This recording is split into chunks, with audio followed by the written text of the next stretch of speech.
Está oscuro, ¿verdad? ¿O está un poquito más oscuro? Bueno, espero y... Perfecto. ¿Cuántos comieron? ¿Cuántos cenaron? ¿Cuántos están listos? No. Bueno, ahorita, hermano, no se preocupe. Dios les bendiga a cada uno de ustedes y vamos a dar inicio. Pero antes vamos a hacer una pequeña oración.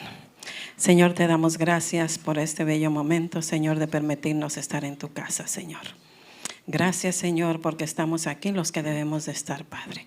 Bendice a aquellos que no pudieron llegar, Padre amado, y que tu palabra pueda llegar a cada corazón, Señor, y redarguya, Señor, a cada uno de ellos, Padre. En el nombre de Jesús, Padre, a ti sea dada la honra, la gloria y la alabanza por los siglos de los siglos. Amén. ¿Cuántos están contentos de estar en la casa del Señor? Amén.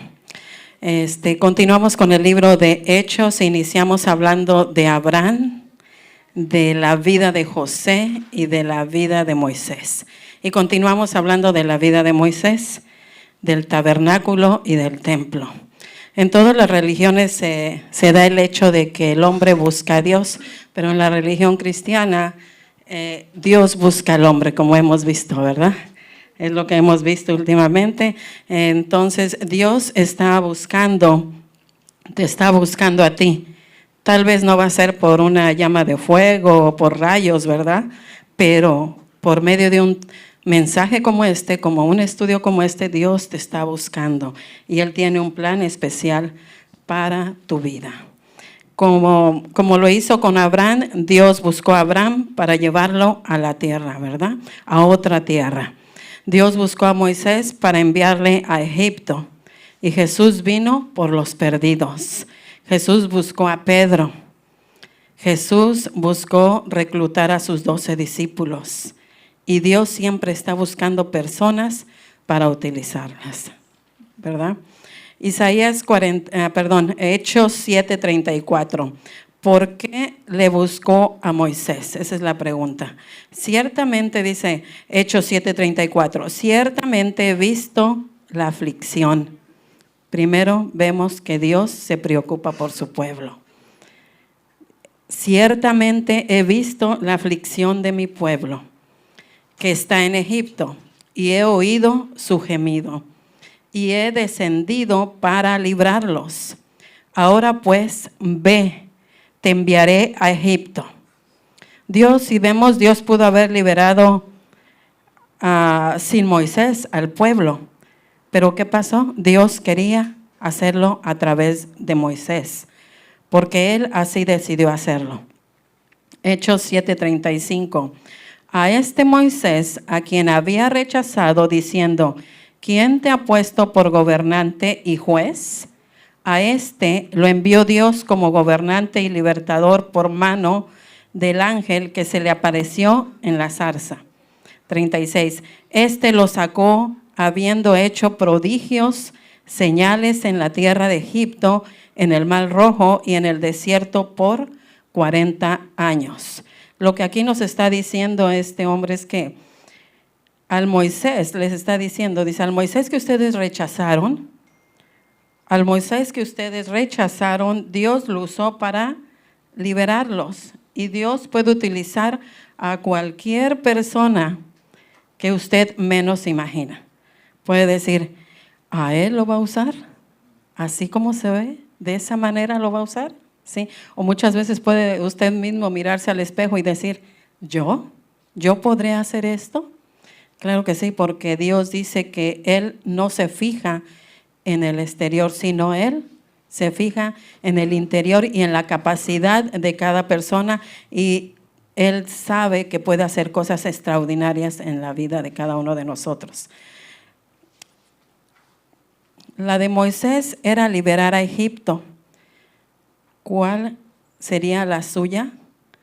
Cambiar este país, cambiar su familia, cambiar su comunidad. La de David es organizar su nación y matar a Goliat. Eso fue lo que hizo David. La de Nehemías, de construir los muros. La de Esther, salvar la nación de Persia. La de Pedro, apacentar las ovejas. La de Pablo, llevar el evangelio a los gentiles. La pregunta es, ¿cuál crees el plan que Dios tiene para tu vida? Muchas veces podemos decir, ¿cuál es el plan que Dios quiere para tu vida?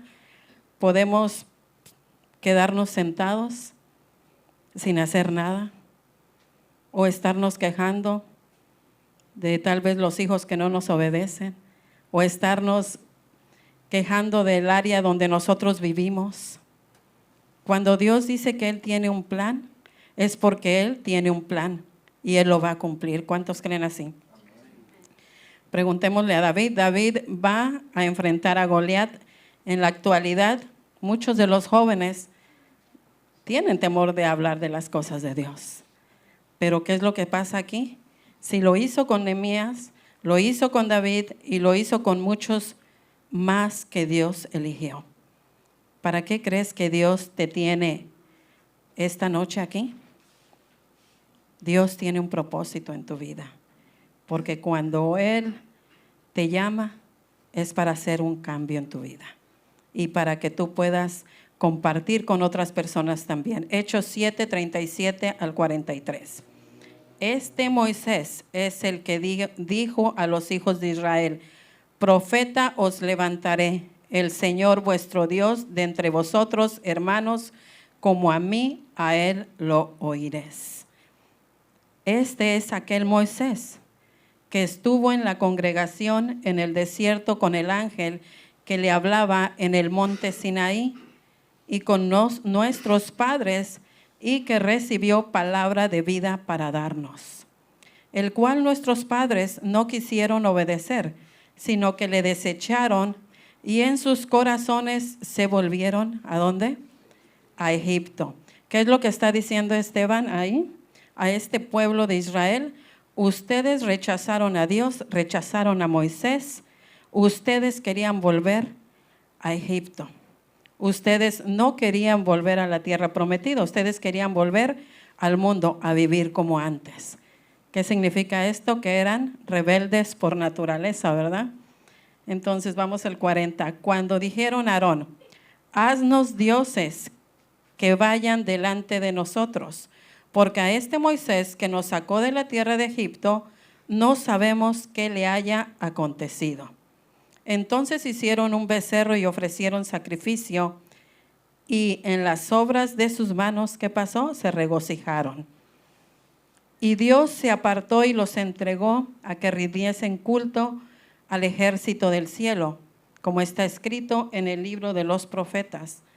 ¿Acaso me ofrecisteis víctimas y sacrificios en el desierto? Por 40 años, casa de Israel. Antes bien, llevasteis el tabernáculo de Moloc y la estrella de vuestro Dios, Renfán, figuras que os hicisteis para adorarles. Os transporté pues más allá de Babilonia. ¿Qué es lo que está diciendo aquí Esteban? Ustedes nuevamente rechazaron a Dios, rechazaron a Moisés, decidieron por la religión.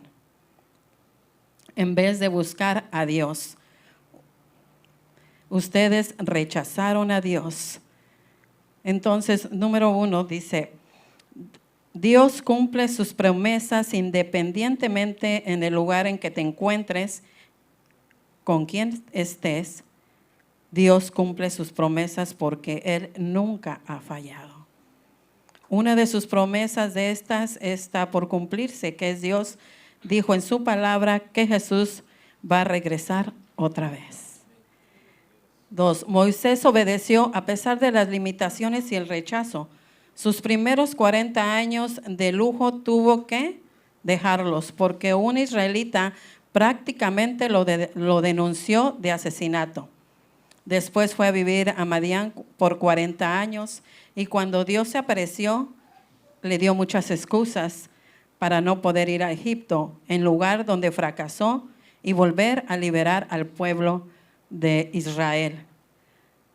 Aquí está algo muy importante, dice, no tengas miedo de ir al lugar donde fuiste, donde fracasaste, porque quizás es el lugar donde tenemos que volver, ¿verdad? A comenzar de nuevo, pero con una nueva visión, con una nueva mentalidad y hacer bien las cosas. No tengas miedo de ir al lugar donde fracasaste. Si usted le preguntara a Moisés de los fracasos, él pudiera decir, el fracaso me enseñó a depender de Dios y a no confiar en los hombres. El pueblo rechazó la ley. La pregunta es, ¿lo haremos nosotros también? ¿Rechazaremos la palabra de Dios? ¿La desecharemos de nuestras vidas? ¿Será nada más un libro más en nuestras vidas o será el libro de nuestras vidas? A veces la religión nos hace olvidar de Dios, nos hace olvidar de los buenos ejemplos como Moisés y nos hace olvidar del libro llamado Biblia. Es su respuesta la más importante. ¿Dejará a Dios de lado? ¿Verdad que no? Hechos 44, 47. Estamos analizando ahorita lo que pasó con el sermón de hace 2000 años. Imagínense, hace 2000 años y todavía lo recordamos, ¿verdad? Y hace la diferencia en nuestras vidas. Imagínese el sermón que usted pueda dar que fue a ser recordado después de 100 años. Sería importante, sería bonito, ¿verdad? Que su sermón sea recordado. Dice, yo pienso que van a decir, mi sermón quedó registrado en la historia. Y así fue.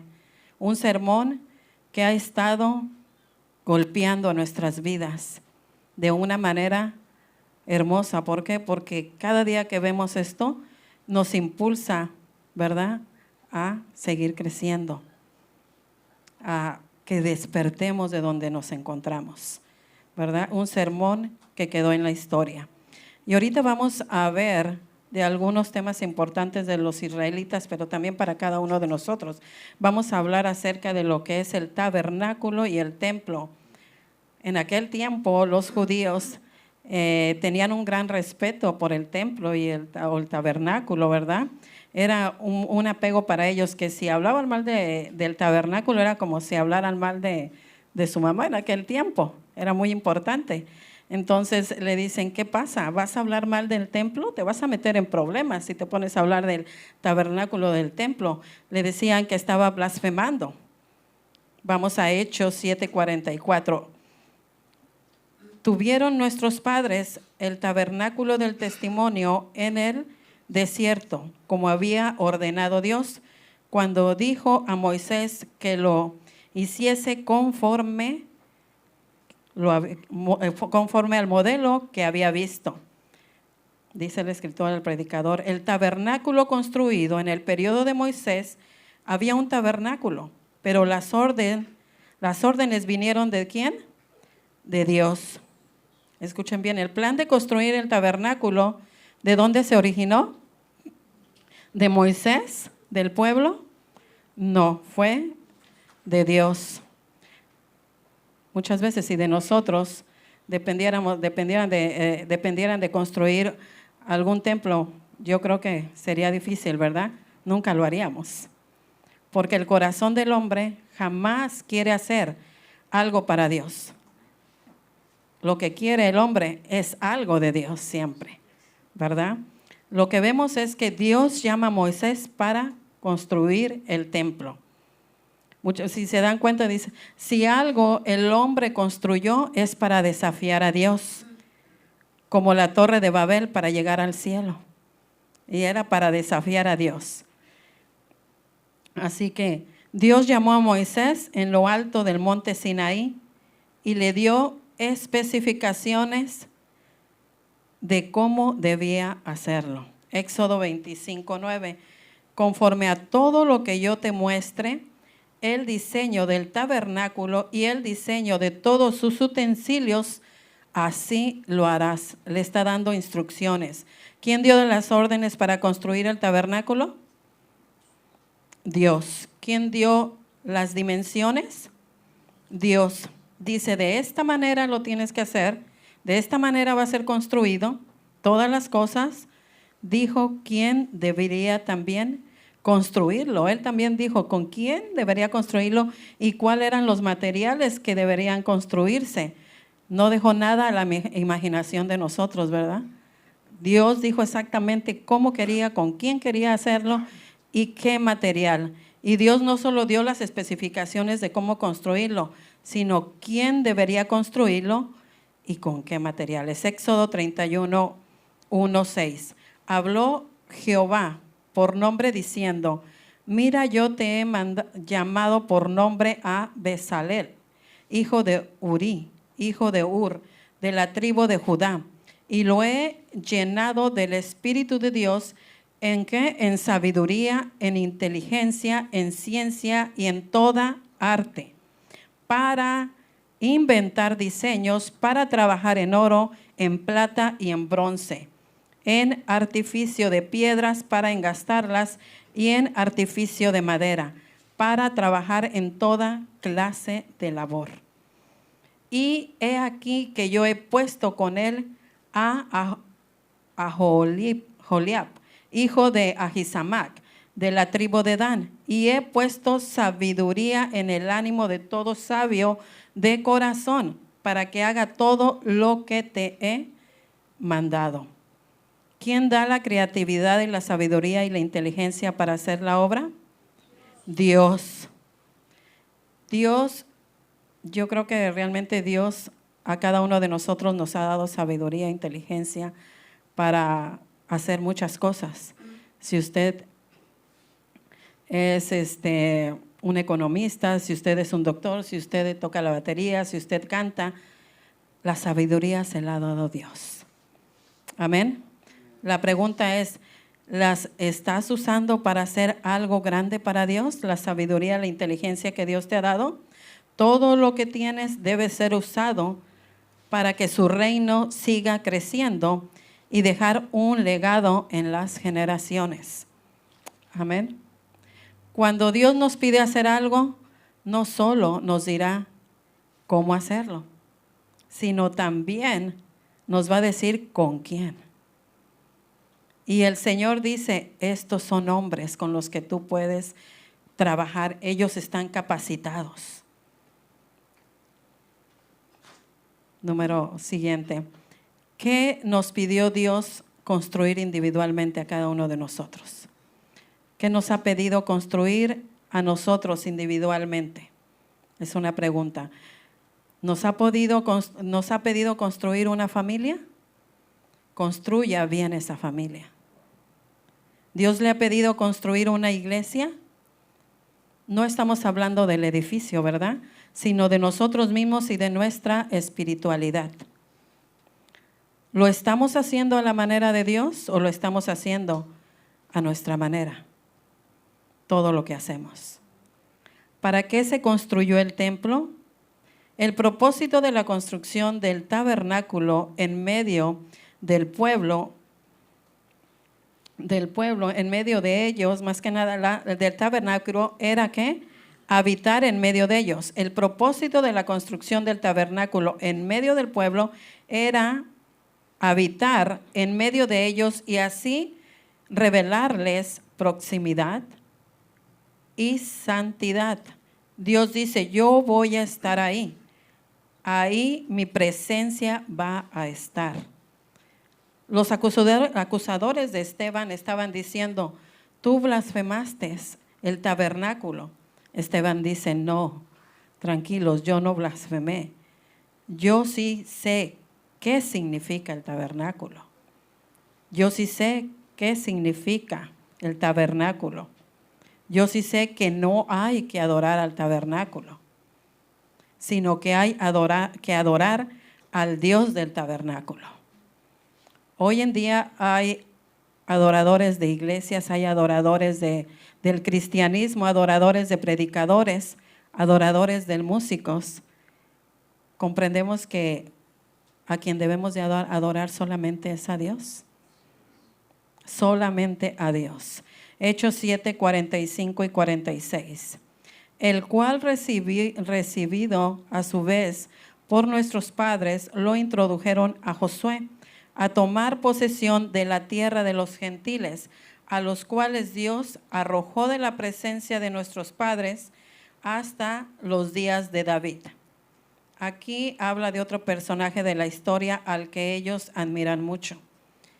¿Quién es Josué? Josué es la mano derecha de Moisés, el que siempre estaba cerca de él, el que a pesar de los problemas, de las circunstancias adversas, él no huía del problema.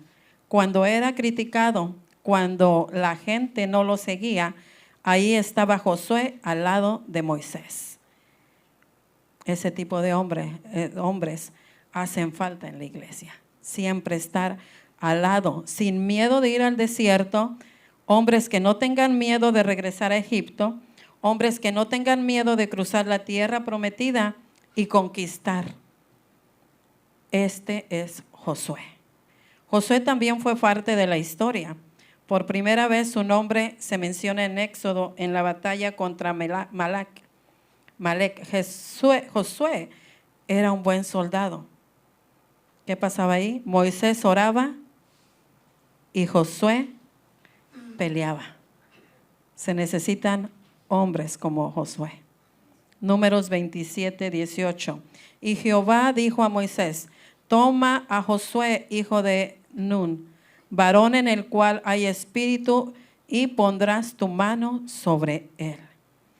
Dios sabía que era Josué por las cosas que él hacía, no por lo que él pensaba.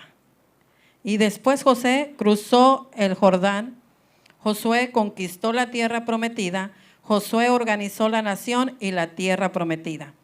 Y el Señor le dijo, para hacer todo esto, Josué tenía que hacer lo siguiente. Continuamos, Josué 1:5. Nadie te podrá hacer frente en todos los días de tu vida. Como estuve con Moisés, estaré contigo. No te dejaré ni te desampararé. Esfuérzate y sé valiente. ¿Qué significan esas palabras? Que no va a ser fácil. Al decir esfuérzate y sé valiente, no va a ser fácil, porque tú repartirás este pueblo por heredad, la tierra de la cual juré a sus padres que le daría a ellos. Ese es Josué, que caminaba con Moisés, y después que Moisés se fue, empezó a caminar ¿con quién? Con Dios, de la misma manera que lo hizo con Moisés. En la ley de la vida, algún día nos tendremos que ir, ¿verdad? Algún día. ¿Quién se quedará cuando nosotros no estemos? Ojalá sean hombres como Josué y como Moisés. Josué 1:7 dice, solo, le vuelve a repetir, solo esfuérzate, y aquí le dice, y sé muy valiente, para cuidar de hacer conforme a toda la ley que mi siervo Moisés te mandó. No te apartes de ella ni a diestra ni a siniestra, para que seas prosperado en algunas cosas, para que seas prosperado en todas las cosas que emprendas, ¿verdad? Hechos 7:46.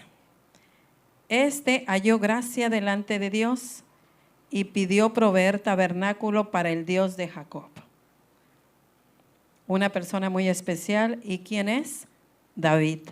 Sabía que David construyó un tabernáculo, y la Biblia dice algo increíble de David, que Dios un día va a volver a reconstruir el tabernáculo de David, no el templo. Amos 9:11 dice, en aquel día yo levantaré el tabernáculo caído de David y cerraré sus portillos y levantaré sus ruinas y lo edificaré como el tiempo pasado.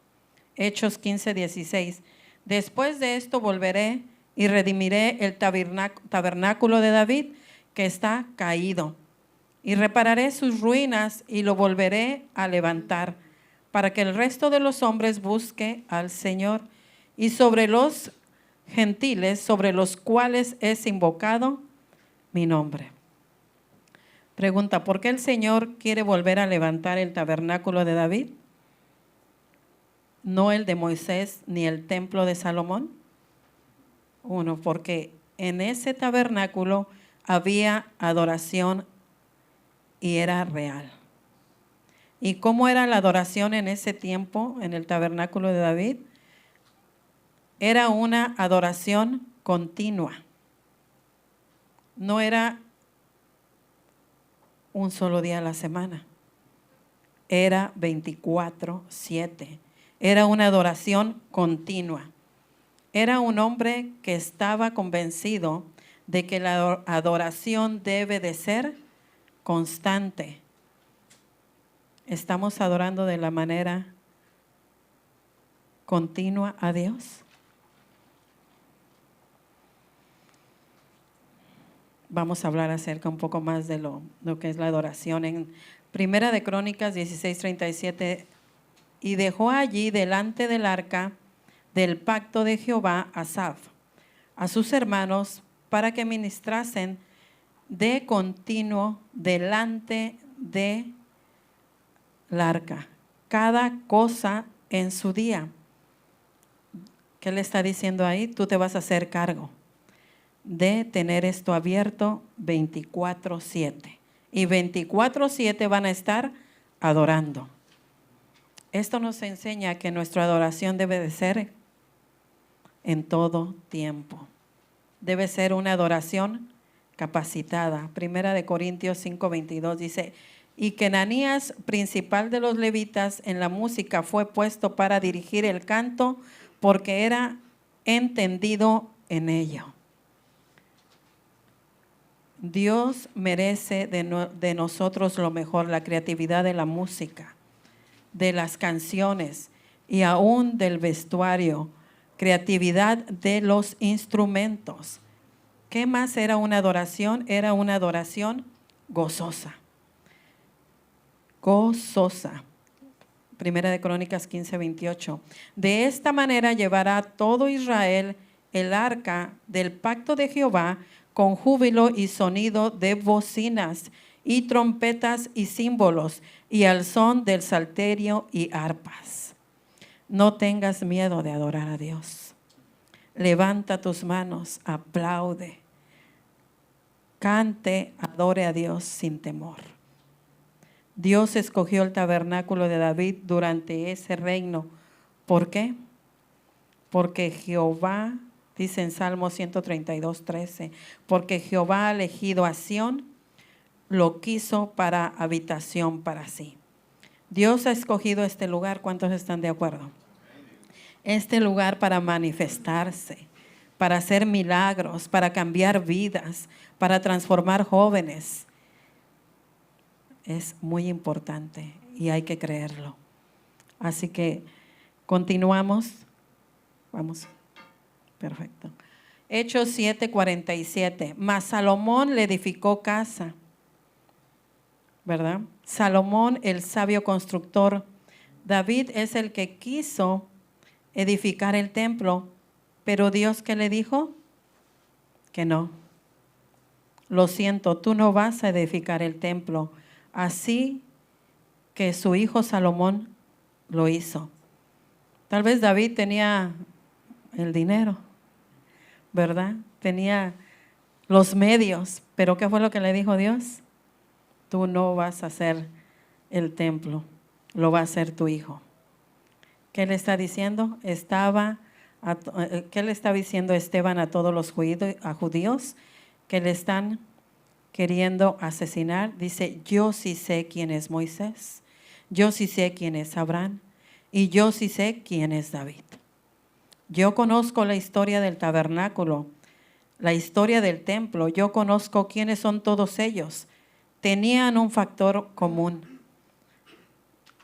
que lo hacían todo para la gloria de Dios. Todos ellos tenían un corazón, una sola cosa, jamás adorar el templo, jamás adorar la música, jamás adorar el tabernáculo, sino en ese lugar exaltar a Dios. Era un solo propósito. El día que ocurra esto en cada una de nuestras áreas, en nuestro trabajo, en nuestro negocio, en la escuela, con la familia, en este lugar, que nuestra máxima expresión sea adorar a Dios, no a nosotros mismos, las cosas van a cambiar. La construcción del templo de Salomón es asombrosa. Comenzó la construcción del templo en el año 4 de su reinado y se termina la construcción en 7 años. El templo estaba ubicado en Jerusalén, en el monte Moriah. Ese era el lugar con significado especial para el pueblo de Dios. Ahí Abraham ofreció su hijo Isaac sobre el altar. Ahí David construyó un altar, terreno que compró a Ormán Jebuseo. Según 2 de Crónicas 3:1, este es el lugar o el sitio preciso donde Salomón construyó el templo. Era tan hermoso y tan adorado, y que la Biblia indica que más de 330,000 trabajadores fueron empleados en este proyecto. ¿Y sabe cuánto llegaría a costar en ese tiempo este tabernáculo?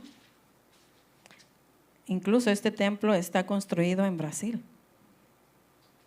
Es una de las réplicas del templo de Salomón. ¿Y sabe cuánto valía hace años atrás? 330 millones de dólares. Y se sabe que lo construyeron. ¿Sí sabe quién lo construyó? ¿Quién sabe? ¿Quién conoce? Pare de sufrir.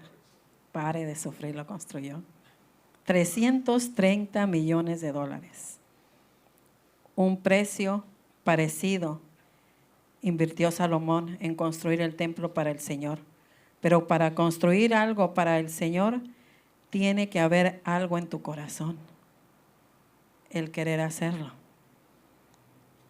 Yo me pongo a pensar que si ellos lo construyeron esto, no sé cuál sería el propósito, ¿verdad? Pero lo hicieron. Cuando nosotros queramos hacer algo para Dios, que quede huella. No estoy hablando de la canción, ¿eh? Que quede huella. Y están ya parece que ya están terminando otro en México, o ya fue terminado. Increíble, ya se sabe que este mismo templo también va a ser construido o está siendo construido en Jerusalén. Podemos checar en Google lo que quieran más información. Está en Brasil, así que, pastor, cuando vuelva a ir a Brasil, lo vayamos. Tenemos que ir a conocer ese lugar. Tenemos que volver a visitarlo. Delante del templo también había un pozo grande de agua que contenía 20 galones de agua. Fue muy adornado y embellecido con muchas flores talladas. Entonces la belleza del templo era increíble, asombrosa, dice Salomón. Pero en Primera de Reyes 8:27, ¿es verdad que Dios moraba sobre la tierra? He aquí que los cielos de los cielos no te pueden contener, cuanto menos esta casa que yo he edificado. Y estaba asombrado de todo lo que había edificado, pero dice que a Dios nadie lo podía contener, ni esas cosas tan bellas que había. Salomón ve el templo. Esto no te va a contener, Señor, le dice, porque tú eres grande. Los cielos y todo el universo no te puede sostener. Salomón quería dar realmente la gloria a Dios con su construcción, no presumir que lo construyó en el templo. Lo que le ha construido es nada más para lo que eres tú.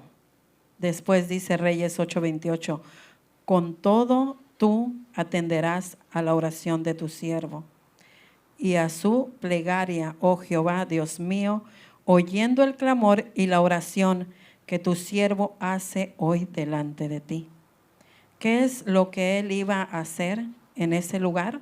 Lo que él quería hacer es orar a Dios, caminar con Dios, buscar el rostro de Dios. Hechos 7:48, si bien el Altísimo no habita en templos hechos de mano, como dice el profeta, ¿en dónde habita el Señor ahora? Él en el templo que cuesta más de 330 millones. de dólares. ¿Sabe cuál es? ¿Sabe usted cuál es el templo que ahorita cuesta 330 millones de dólares? Es usted. Ahora dice que somos nosotros el templo del Espíritu Santo.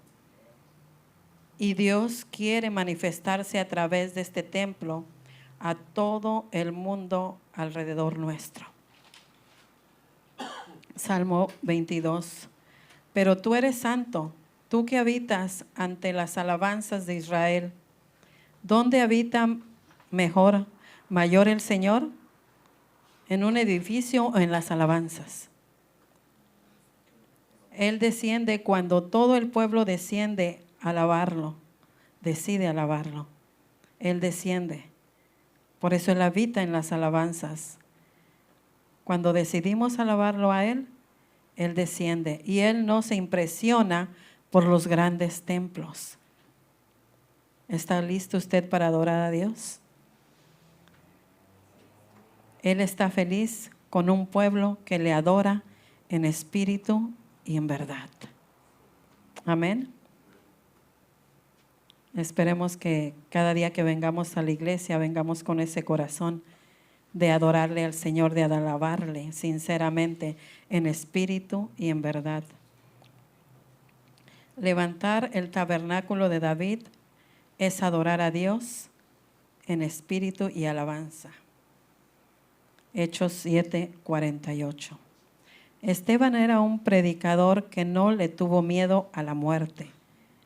¿Cuántos de nosotros tenemos miedo de hablar de Jesús? Muchas veces por el simple hecho de perder un amigo, una amistad, o la familia se moleste, ¿verdad? Esteban en este capítulo nos ha desafiado que a veces decir la verdad puede costar la vida.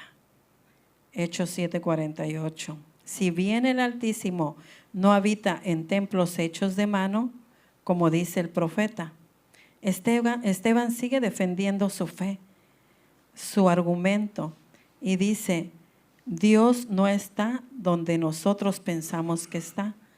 Hoy en día la gente piensa que Dios está en un edificio muy bonito, ¿verdad?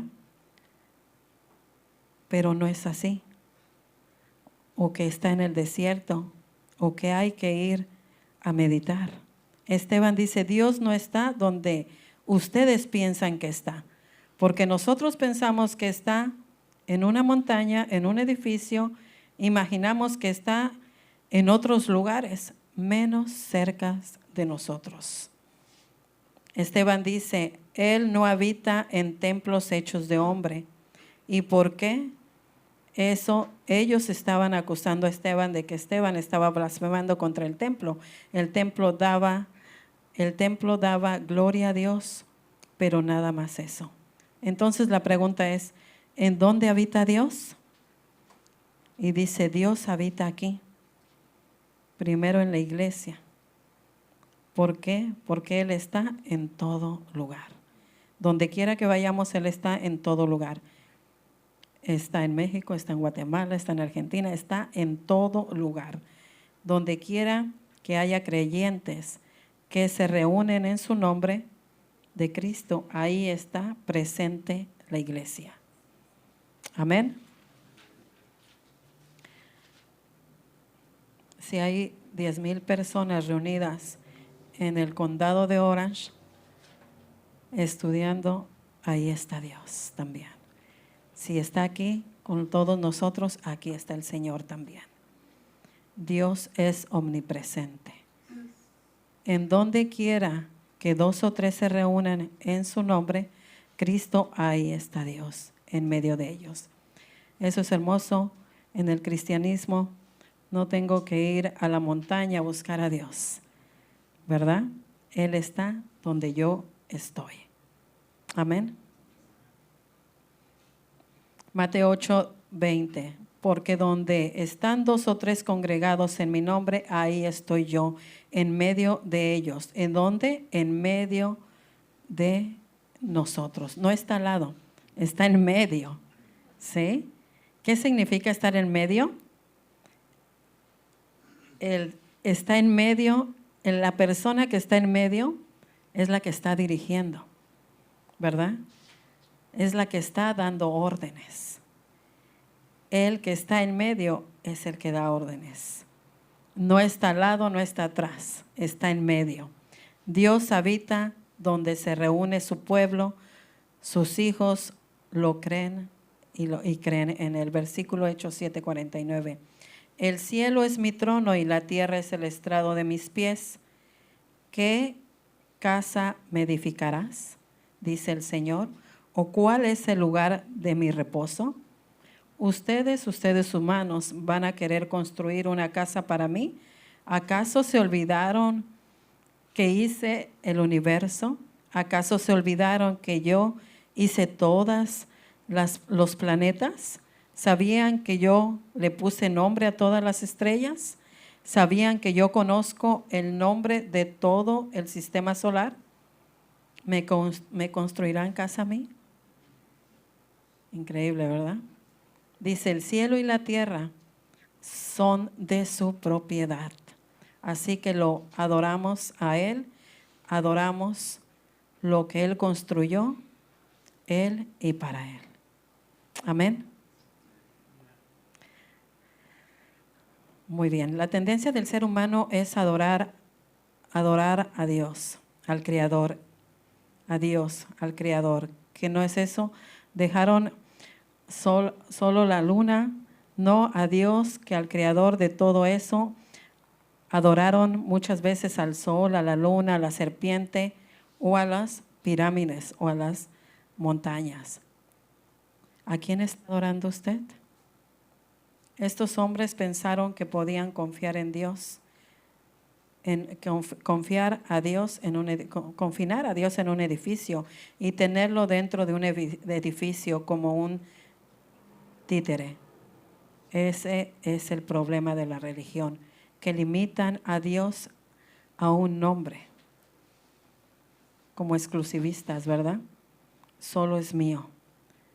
La crítica de Esteban, al igual que la de Jesús, no fue del templo como tal. El problema radica en que los saduceos otros habían hecho un templo, un centro de adoración formal, sin corazón y sin espíritu. Amén. Recordemos que Dios siempre debe de ser el que nosotros adoremos, no importa donde nosotros nos encontremos. Así que el tiempo se ha acabado y damos gracias por este tiempo, pastor. Que Dios les bendiga. Vamos a hacer una pequeña oración y podemos ponernos de pie.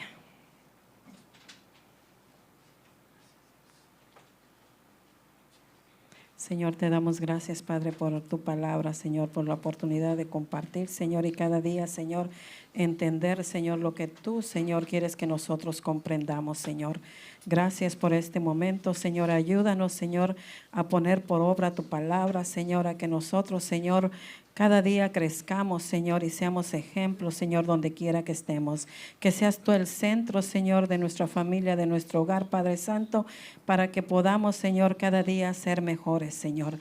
Te alabamos, te bendecimos. Gracias por tu palabra, Señor. Gracias, Padre Santo, por todo lo que tú, Señor, cada día, Señor, nos has dado hasta este momento, Señor, y nos abre los ojos a través de tu palabra, Señor. Te damos a ti la honra, te damos a ti la gloria, Señor. Ayúdanos a ser cada día mejores, Señor, y que sigamos en tu camino, no importando, Señor, las cosas que vengan, Señor. Sabemos que el propósito tú en nuestra vida cada día es mejor, Señor. Y tú tienes un plan, Señor, y tu plan se cumplirá, Señor, en el nombre de Jesús, Señor. Amén y amén.